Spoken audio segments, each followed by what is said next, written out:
এই বাংলাদেশ একটি উন্নয়নশীল দেশ। এই দেশ উন্নয়নের পিছনে তিন ধরনের মানুষের বড় অবদান আছে। এক নাম্বার, এই বাংলাদেশ উন্নয়নের পিছনে কৃষকের অবদান এক নম্বরে রয়ে যায়। কৃষকরা চাষ করে বলে আমরা খাইতে পারি। দুই নাম্বার, বাংলাদেশ উন্নয়নের পিছনে শ্রমিকদের অবদান অস্বীকার করার কোনো সুযোগ নাই। তন্মধ্যে প্রবাসীদের অবদান অস্বীকার করলে বাংলাদেশ নিমুখ হারাম রাষ্ট্র হিসেবে প্রতিষ্ঠিত হবে।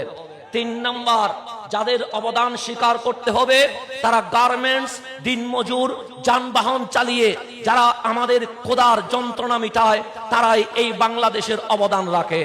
এই তিন ধরনের মানুষের কারণে আজ সোনার বাংলাদেশের পথে হাঁটি হাঁটি পা পা করে এগিয়ে যাচ্ছে।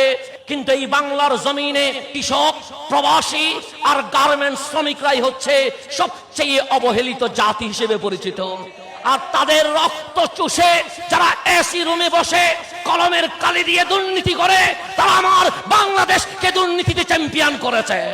যেই শ্রমিকরা তাদের অধিকার আদায়ের জন্য অমুক বাপ অমুক তন্ত্রের কাছে গিয়ে চেয়েছে কিন্তু অধিকার খুঁজে পায় নাই, এই বাংলা নয় বিশ্বের জমিনে সর্বপ্রথম শ্রমিকদের অবদান যিনি স্বীকার করে দিয়েছেন উনি বিশ্বের রাষ্ট্রপতি, সংবিধান প্রণেতা, আখেরি পয়গম্বর রহমতুল্লিল আলামিন আহমদে মুজতবা মুহাম্মদ মুস্তাফা সাল্লাল্লাহু আলাইহি ওয়াসাল্লাম।